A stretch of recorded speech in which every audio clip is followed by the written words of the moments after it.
अभी तक हमने दुकान डेस्क के अपने सिस्टम में देखा था कि इन्वेंट्री को हम किस तरीके से मैनेज कर सकते हैं। लास्ट वीडियो में हमने इन्वेंट्री को मैनेज करना देखा था। आज हम देखना चाहते हैं कि अगर किसी कस्टमर को अगर हम अपने प्रोडक्ट को सेल करना चाहते हैं तो हम किस तरीके से सेल कर सकते हैं। तो हमारे पास यहाँ पे एक मॉड्यूल है, कंप्लीट बिलिंग मॉड्यूल। उसकी मदद से हम एक पूरा एक्शन जो है परफॉर्म कर सकते हैं। अब यहाँ हमारे पास सबसे पहले हम ऑप्शन आता है कि हम किसी भी प्रोडक्ट को उसके नाम, उसके एसक्यू या बारकोड के द्वारा सर्च कर सकते हैं। जैसे अगर मैं यहाँ पे सर्च करना चाहता हूँ दाल, तो यहाँ पे मेरे पास मल्टीपल दाल के ऑप्शन आ गए हैं, तुअर दाल, चना दाल, मूंग दाल। तो इस तरीके से मैंने चना दाल को सेलेक्ट किया। इसके बाद मैं सेलेक्ट कर सकता हूँ, जैसे 1 kg का पैकेट है, 95 का है। अब इसमें से आप क्या करना चाहते हो, मल्टीपल सेलेक्ट करना चाहते हो, तो मैंने यहाँ पे 3 सेलेक्ट कर दिया। तो वो 3 के अकॉर्डिंग यहाँ पे उसका प्राइस आ गया, और जो भी आपने उसके ऊपर टैक्स लगाया था वो टैक्स यहाँ पे आपने अप्लाई करके देख लिया। अब हमारे पास एक ऑप्शन और होता है कि अगर जैसे आपके पास एक मशीन है, कुछ इस टाइप की मशीन होती है, इस मशीन से क्या किया जाता है, किसी भी प्रोडक्ट को आप स्कैन कर सकते हो। बहुत सस्ती आती है, कुछ 1000-1500 रुपए की आती है।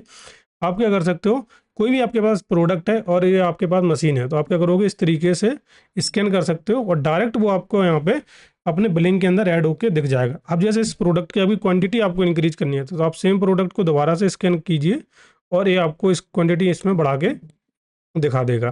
तो इस तरीके से जो है मल्टीपल प्रोडक्ट हम ऐड कर सकते हैं। उनकी प्राइस भी यहाँ पे ऐड हो जाती है और उसके अकॉर्डिंग जो भी हमारा टैक्स है वो हम यहाँ पे ऐड कर सकते हैं। इसके बाद हमारे पास एक और ऑप्शन रहता है होलसेल बिलिंग का। होलसेल बिलिंग क्या होता है, बेसिकली आपने जो अभी जो आपके जो प्राइसिंग जो आपको दिख रही है, ये प्राइसिंग नॉर्मल प्राइसिंग है। लेकिन अगर यही सेम प्रोडक्ट आपको होलसेल में सेल करना है, तो आप क्या करते हो, वापस से जाओगे, दोबारा से इसको डिलीट करोगे, वो सब यहाँ पे नहीं करना है। जस्ट आप यहाँ पे होलसेल बिलिंग के ऊपर क्लिक करोगे, इनेबल होलसेल बिल। आपका जो प्राइस है वो automatic according to wholesale price जो आपने सेट किया होगा जब आप प्रोडक्ट को ऐड करते हो, वो सेम प्राइस यहाँ पे आपको देखने के लिए मिल जाएगा। अभी हम इसको डिसेबल कर देते हैं। इसके बाद हमारे पास ऑप्शन रहता है सेव ड्राफ्ट का। सेव ड्राफ्ट क्या करता है, बेसिकली जितने भी प्रोडक्ट अभी तक आपने ऐड किए हैं, अब जैसे इस पेज को आप लीव करना चाहते हैं, जैसे मैंने यहाँ को सेव ड्राफ्ट किया और मैंने यहाँ पे कोई भी कस्टमर नेम दे दिया और यहाँ पे ऐड कर दिया।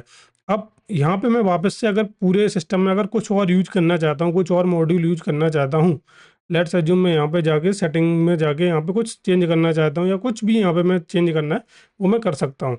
वापस से अगर मैं यहाँ पे आऊँगा लोड ड्राफ्ट के अंदर, इसके ऊपर क्लिक करूँगा, तो जो प्रोडक्ट मैंने ऐड किए थे वो सारे प्रोडक्ट मुझे यहाँ पे फिर से देखने के लिए मिल गए हैं। दोबारा से हमें इन प्रोडक्ट को ऐड करने की ज़रूरत नहीं पड़ी। इसके बाद हमारे पास ऑप्शन होता है ऐड मैनुअल आइटम। अब ये वाला ऑप्शन इसलिए है कि जैसे मान के चलिए कभी आपके के पास कोई ऐसा प्रोडक्ट है जो अभी आपने इन्वेंटरी के अंदर ऐड ही नहीं किया, लेकिन आपके पास अभी आ चुका है। जैसे अगर मैं एक एग्जांपल के लिए आपको बताऊं कि मेरे पास एक हेयर सीरम है, उसका मैं जो कस्टमर है वो 2 पीस लेना चाहता है। अब हर एक का पीस जो है वो 200 रुपये है। अब यहाँ पे टैक्स का आपके पास ऑप्शन होता है कि आप टैक्स इसके ऊपर अप्लाई करना चाहते हो या नहीं करना चाहते हो। जो भी आप यहाँ पे परसेंटेज दोगे उस परसेंटेज के अकॉर्डिंग वो यहाँ पे अप्लाई हो जाएगा। तो मैं यहाँ पे 5 दे देता हूँ, तो यहाँ पे 5% टैक्स इस पर्टिकुलर प्राइस पे यहाँ पे लग जाएगा और वो यहाँ पे कैलकुलेट होके आपको यहाँ पे देखने के लिए मिल जाएगा। इसके बाद हमारे पास एक ऑप्शन और होता है ऐड सर्विस।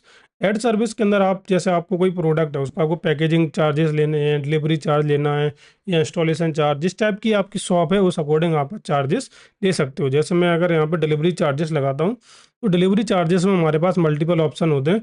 आप टैक्स जो है वो अप्लाई कर सकते हैं इस पर्टिकुलर डिलीवरी चार्ज पे, या फिक्स रखना चाहते हैं तो आप टैक्स को अप्लाई मत कीजिए। यहाँ से आप ऑन या ऑफ कर सकते हैं, और अगर आप ऑन करोगे तो यहाँ पे परसेंटेज यहाँ पे पूछेगा कितना परसेंटेज आप टैक्स यहाँ पे लगाना चाहते हो। वरना आप डायरेक्ट यहाँ पे क्या करोगे, जो भी आप अमाउंट ऐड करना चाहते हो वो अमाउंट आप ऐड कर सकते हो। जैसे 20 रुपये मैंने अगर बोला कि मुझे डिलीवरी चार्ज लेना है, तो 20 रुपये मेरा यहाँ पे डिलीवरी चार्ज आ गया। इसके बाद हमारे पास एक और चीज़ होती है जो है डिस्काउंट। जब भी हम कोई भी यहाँ पे अगर आप प्राइसिंग बनाओगे, टोटल बिल बनाओगे, उस समय जो भी आपका कस्टमर है उस कस्टमर को अगर आप डिस्काउंट देना चाहते हो, अभी डिस्काउंट के आप परसेंटेज, टोटल जो प्राइस है उस प्राइस के परसेंटेज में भी दे सकते हो या फिर आप फिक्स भी दे सकते हो। अगर आप परसेंटेज देते हो, जैसे मैंने यहाँ पे बोला 5%, तो 5% के अकॉर्डिंग यहाँ पे क्या हो रहा है, 66 रुपये 25 पैसे डिस्काउंट कस्टमर का बनता है। लेकिन हमने बोला कि 5% नहीं है, 50 रुपये का आपको डिस्काउंट देना चाहते हैं। तो यहाँ पे हमने क्या किया, 50 रुपये का, अगर मैं फिक्स में जाऊँ तो यहाँ पे क्या कर सकता हूँ, फिक्स में जाके 50 रुपये का डिस्काउंट में यहाँ पे कस्टमर को प्रोवाइड कर सकता हूँ। तो इस तरीके से जो परसेंटेज और फिक्स डिस्काउंट हम यहाँ पे लगा सकते हैं। जैसे ही हमने परसेंटेज और डिस्काउंट हमने यहाँ पे दे दिया, डिस्काउंट देने के बाद आपको क्या करना है, अगर आपको प्रोसेस पेमेंट पे आ जाओगे तो हमारे पास यहाँ पे मल्टीपल ऑप्शन हमें मिलते हैं, कैश का, यूपीआई का, कार्ड का। हमने कैश के ऊपर क्लिक किया, कंटिन्यू पे क्लिक किया। इसके बाद हमारा क्या होगा, जितने भी हमारे प्रोडक्ट हैं वो प्रोडक्ट आपको यहाँ पे दिखेगा। ऑर्डर की जो समरी है वो समरी यहाँ पे आपको देखने के लिए मिल जाएगी कि टोटल प्राइस कितना है, आपने उसको डिस्काउंट कितना दिया, एडिशनल चार्जेस क्या लगे हैं, सब टोटल और टैक्स का कितना हो रहा है। तो वो सारी चीज़ें आपको सेपरेटली यहाँ पे देखने के लिए मिल जाती हैं। पेमेंट मोड आपका कैश है, आपका ये रिटेलर है या नहीं वो आप सिलेक्ट कर सकते हो। आप कस्टमर का आपका फॉर्मेट रहता है कि आप कस्टमर जो है रिटेलर है तो आप बिजनेस नेम पहले से अगर उसने ले रखा तो आप यहाँ पे डाल सकते हो, वरना आप क्या करोगे, जो भी आपका कस्टमर का नेम है, जैसे मैंने यहाँ पे बोला सागर गुप्ता, आप उसका फ़ोन नंबर डाल सकते हो।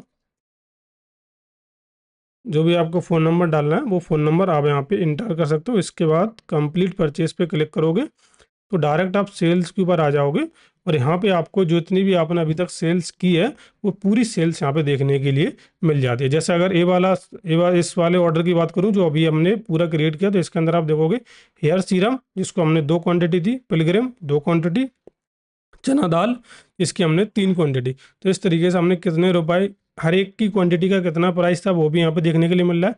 टैक्स हमने किसके ऊपर कितना अप्लाई किया वो भी देखने के लिए मिल रहा है। डिस्काउंट कितना दिया वो भी देखने के लिए मिल रहा है। अमाउंट कितना हुआ, टोटल अमाउंट कितना हुआ, तो वो सारी चीज़ें हम यहाँ पे देख सकते हैं। अभी जैसे आप यहाँ पे देख सकते हो कि जो भी आपने टैक्स अप्लाई किया था वो टैक्स हमें हमारा यहाँ पे दिख रहा है। अब जब भी आप सेल्स के अंदर आओगे ना, सेल्स के पहले भी मैं आपको एक चीज़ बता दूँ कि जब भी आप यहाँ पे जाओगे सेटिंग के अंदर, तो सेटिंग के अंदर हमारे पास एक ऑप्शन रहता है बिलिंग सेटिंग में। अगर आप जाओगे तो बिलिंग सेटिंग में ऑप्शन रहता है एक्सक्लूसिव प्राइसिंग और इंक्लूसिव प्राइसिंग। एक्सक्लूसिव प्राइसिंग में क्या है कि जो भी आपका टैक्स है वो आपको टैक्स वहाँ पे देखने के लिए मिल जाता है।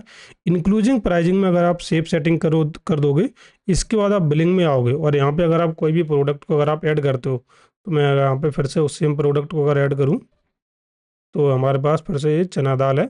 तो पहले क्या था, ये प्रोडक्ट जो आपको 95 रुपये का देखने के लिए मिल रहा था, लेकिन अभी 99.75 का देखने के लिए मिल रहा है। ऐसा क्यों है?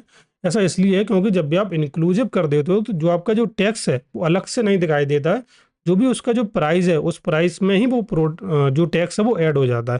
तो आप जितना भी प्राइस उसका ऐड करोगे तो यहाँ पे देखने के लिए मिल जाएगा। पहले आप यहाँ पे देख रहे थे यहाँ पे टैक्स लिख के आ रहा था, अभी यहाँ पे टैक्स लिख के नहीं आ रहा है। ठीक है, अगर मैं यहाँ पे सेल्स में जाऊँ, हमने अभी लेटेस्ट में ये वाला हमने चला के देखा था। अगर मैं इसको व्यू करता हूँ तो यहाँ पे व्यू के अंदर अगर आप आओगे ना तो यहाँ पे व्यू मोड का ऑप्शन भी रहता है कि इस पे ऑलरेडी हमने टैक्स को अप्लाई कर दिया था। अब यहाँ पे व्यू मोड के अंदर आप क्या कर सकते हो, इसको चेंज कर सकते हो कि अगर आपको एक्सक्लूसिव वाला देखना है या इंक्लूसिव वाला। जैसे कभी क्या हो जाता है कि बिलिंग के दौरान आपने ध्यान नहीं दिया है कि हमने बिलिंग सेटिंग में इंक्लूसिव किया है या एक्सक्लूसिव किया है, तो आप उसका जो ओवरऑल है वो आप यहाँ पे चेंज कर सकते हो। अगर आप इंक्लूजिंग करोगे तो आपका जो टैक्स है वो डायरेक्ट प्राइस के अंदर ऐड हो जाएगा, इस यहाँ पे सेपरेटली वो नहीं दिखाई देगा। और इसका सबसे बेस्ट बेनिफिट ये होता है कि अगर जब भी आप प्रिंट करने जाते हो तो वो व्यू मोड के अकॉर्डिंग ही प्रिंट होता है। अगर आप बोलते हो कि यहाँ पे इंक्लूसिव वे में हो तो इंक्लूसिव वे में यहाँ पे जैसे यहाँ पे कोई टैक्स नहीं दिख रहा है, आप यहाँ पे स्मॉल थर्मल पे अगर आप क्लिक करोगे तो यहाँ पे आप देखोगे कि यहाँ पे कोई भी यहाँ पे टैक्स अलग से देखने के लिए नहीं मिल रहा है। और सेम चीज़ आप इसको A4 में भी करना चाहते हो तो आप A4 इस तरीके से कर सकते हो। लेकिन अगर आप इसको व्यू मोड के अंदर एक्सक्लूसिव कर दोगे, इसके बाद आप इसको प्रिंट करोगे स्मॉल थर्मल प्रिंट के अंदर, तो यहाँ पे आप देखो टैक्स का एक जो फील्ड है वो अलग से आपको देखने के लिए मिल जाएगा, जिसके अंदर आपको जो भी आपका टैक्स है वो आपको अप्लाई होता हुआ दिखाई देगा। ये तो हमारे पास टैक्स के रिगार्डिंग था जो हम अपने बिलिंग के अंदर हम मैनेज कर सकते हैं।